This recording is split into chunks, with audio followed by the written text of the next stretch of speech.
खुलुमबाय बयनिसिमबो गिबि गिबियावनो नोंथांमोनखौ आंनि बे चेनेलाव गोसो गोरबोनिफ्राय बरायनाय जाबाय। दिनै आङो उदालगुरि टाउनाव थानाय मोनसे बिउटि पार्लाराव दंफैयो। बे बिउटि पार्लारनि मुङानो जाबाय ग्लाड इउनिसेक्स पार्लार। बे पार्लारनि सोमोन्दै बे पार्लारनि मालिकजों आङो सावरायनानै नोंथांमोननो मिथिहोनाय जागोन।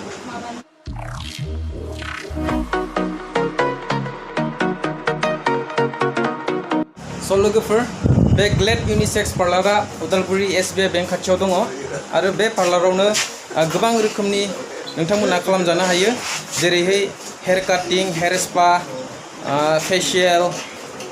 वैक्सिं बायदि बायदि रोखोमनि नोंथांमोना बेवहाय फैनानै खालामजानो हागोन।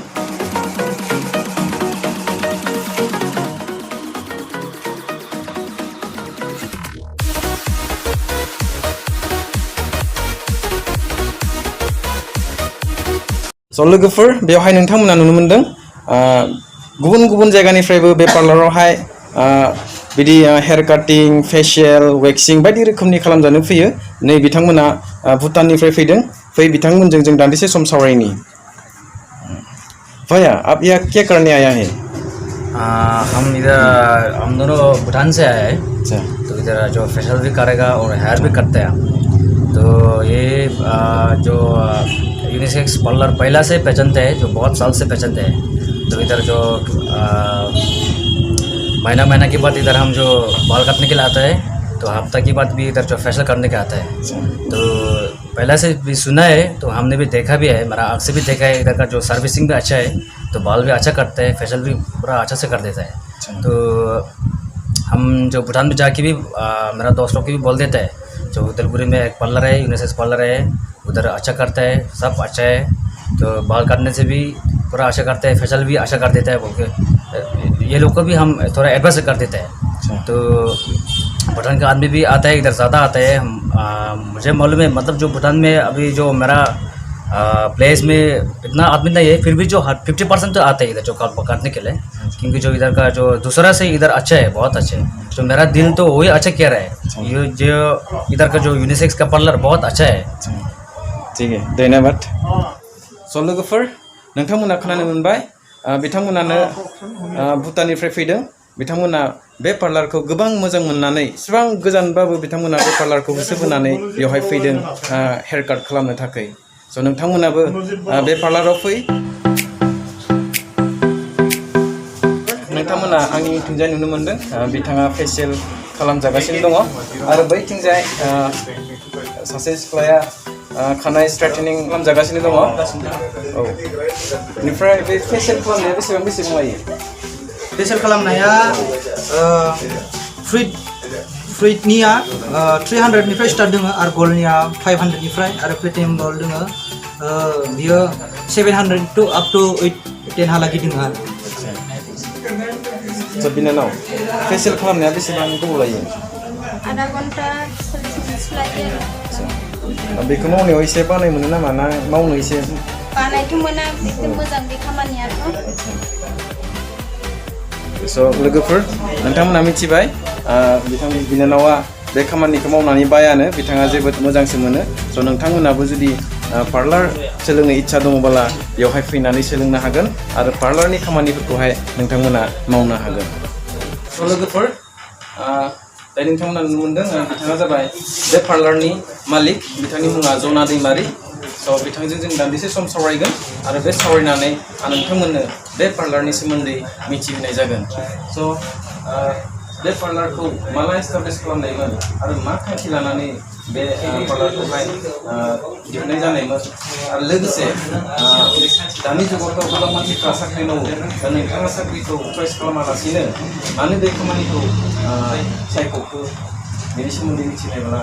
मोजां मोनगौमोन आरो। गिबियावनो गोजोननाय थाबाय बे खुलुमबाय बड'लेण्डनिसिम। मानो होनोब्ला जोंनि बे बर' सुबुंफोरा गोबां मानसिफोरानो साख्रि लायालाफानो गोबां फाल्टुआव दङ, गोबां मानसिफोरा फरायनानै दङ, ओरैनो दङ। बुंनो थाङोब्ला जोंनि मानसिफोरा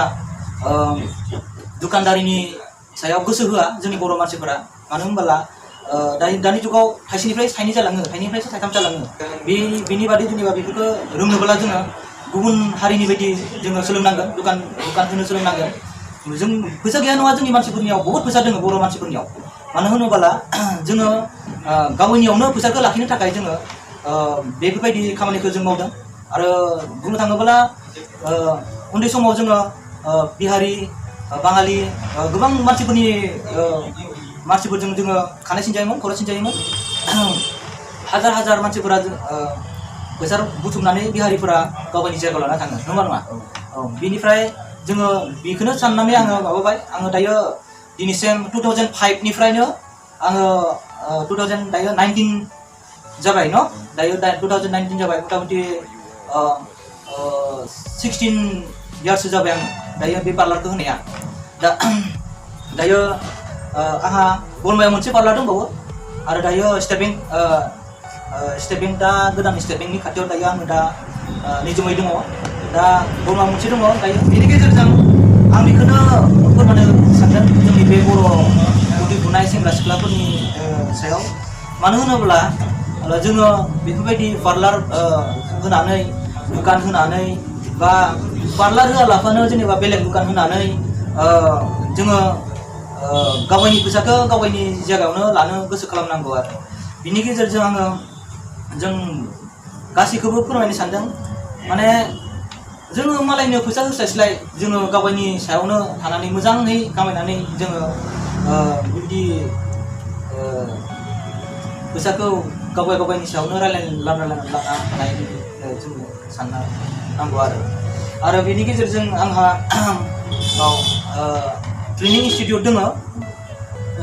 बे ट्रेनिं इनस्टिट्यूटआव आङो अन सार्टिफिकेट आं अन होयो उदालगुरियाव बिदि पार्लारनि गेजेरजों इउनिसेक्स पार्लारनि गेजेरजों रावबो बेबायदि अन सार्टिफिकेट होनो हानाय बेबायदि रेजिस्ट्रेसन दुखान गैया आंनियाल'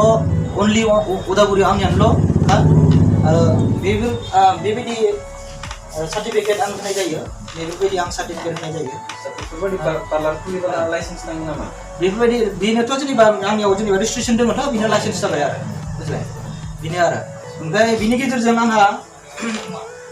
आं अनलि स्टार्निं क्रिम बेफोरखौ अनलि प्रफेसनेलल' बाहायो आङो स्ट्रिक्सनि प्रफेसनेल बाहायो बेलेग ब्रेन्ड बाहायनाय जायो आङो मात्र स्ट्रिक्सनि ब्रेन्डल' बाहायनाय जायो आरो आङो ओमफ्राय आंनियाव टेकनिशियान फैनाय जायो कलकातानि सानजुलि चौधुरी बियो मास मोनथामजों खनसे आंनियाव एटेन्ड जाफैयो आरो माने जोंखौ इनकारेज होफैयो टेकनिशियान बियो स्ट्रिक्स प्रफेसनेलनि नैबेबायदि जेनेबा आं माबा लानाय जायो माने सेमिनार लानाय जायो बेबायदि जायानो सेमिनार जागोन जायानो सेमिनाराव एटेन्ड खालामगोन बेबायदि सार्टिफिकेट मोनगोन आरो बहुत इमप्रुभ मोनगोन स्टिक्सआ बियो मोनसे प्रफेसनेल हेयार स्ट्रेटनिं क्रिम माने बेयाव गोबां प्रडाक्ट मोनगोन बेलेग प्रडाक्ट मोनगोन प्रडाक्टआ जेनेबा कालारनि प्रडाक्ट मोनगोन स्ट्रिक्सनि कालार मोनगोन स्ट्रिक्सनि ब्लन्डार पाउडार मोनगोन स्ट्रिक्सनि हेयार फलिं जायखौ जोङो मा होनना बुंगोन जेल होनना बुङो ना बेफोरबायदिबो मोनगोन जोङो आरो बिदिनो गोबां प्रडाक्ट मोनगोन आरो बे खामानिखौ मावनानै बोरै मोनो आं बे खामानिखौ मावनानैथ' बेस्ट मोनो गोजोननाय मोनो आरो बुंनो थाङोब्ला आङो जिउ जोबजासिम आं बिनि बे सार्भिसखौनो गारा आरो हाबाय थागोन मोजां मोनो बिदि आरो नोंथांनि बे पार्लाराव खैजोनसो खामानि मावग्रा दङ आंनि पार्लाराव दायो बे मोनसे पार्लारावहा 8 जन खामानि मावग्रा दङ आरो गासैबो टटेल 8 जन खामानि मावग्रा दङ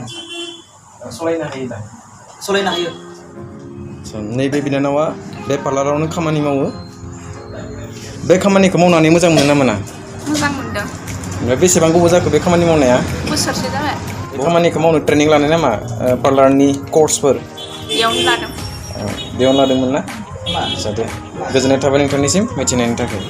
बेयावहाय नुनो मोन्दों गोबां कास्टमारफोर फैनानै दंफैयो बिथांमोनाबो बेवहाय जानो सोरबाबा खानाय सिनजानो फैदों सोरबाबा फेसियेल खालामजानो फैदों जों बिथांजों सावरायनि नोंथाङा बेवहाय मा खालामजानो फैदों आं बेयाव बे मोखांखौ एसे मोजाङै फेसियेल खालामजानो फैदों आं सप्तायाव खनसेखौ खालामजायो आरो ओमफ्राय गोबां नेनांगौ जायो बेयाव मोजां बेवहायनो मानसिफ्रा गोबां फैयो बेखायनो आंबो बेयाव नेनानैब्लाबो खालामलांगोन होननानै सानदों आरो आदसा। आं फैनो हायो नोंथांमोनाबो गोजोननाय थाबाय नोंथांनिसिम मिथिनायनि थाखाय आदसा जों दायो बिथांनिफ्राय आरोबाव मिथिनो लुबैबावदों बे पार्लारनि गेजेरजों नोंथाङा मा मा खामानि मावनाय जायो गोजोननाय थाबाय नोंथांनिसिम बिदि सोंनायनि थाखाय आंनि बे पार्लाराव both side hair cutting gents and ladies आरो both side hair straightening gents and ladies आरो बोथ साइड हेयार स्पा आरो फेसियेल स्ट्रेनिं गासैखौबो जों बेयाव खालामनाय जायो आरो आंनि बे पार्लाराव ब्रिडाल मेकआपबो खालामनाय जायो हाबानि बियार ब्रिडाल मेकआप आरो बिनि बायदिबो गुबुन गुबुन खालामनाय जायो आरो आं बेखौनो बुंनो सानदों जोंनि बे उथिफुनाय बर' मानसिफोरनि गेजेराव बुंनो थाङोब्ला जोंनि बर' मानसिफोरनियाव बहुद गोबां फैसा दोङो खिन्थु बेफोर फैसाखौ इनभेस्ट खालामनो रोङाखै मानो मानसिफोरा माने ओरैनो जानला मानला गारलायबायदों सोरबाबा अनेक बिभिन्न जायगायाव अनेक खालामनानै गारदों आं बेखौनो गोसो बुंनो मानो होनबोला जोंनि बे बर' मानसिफोरा दुखान होनानै गिदिर गिदिर दुखान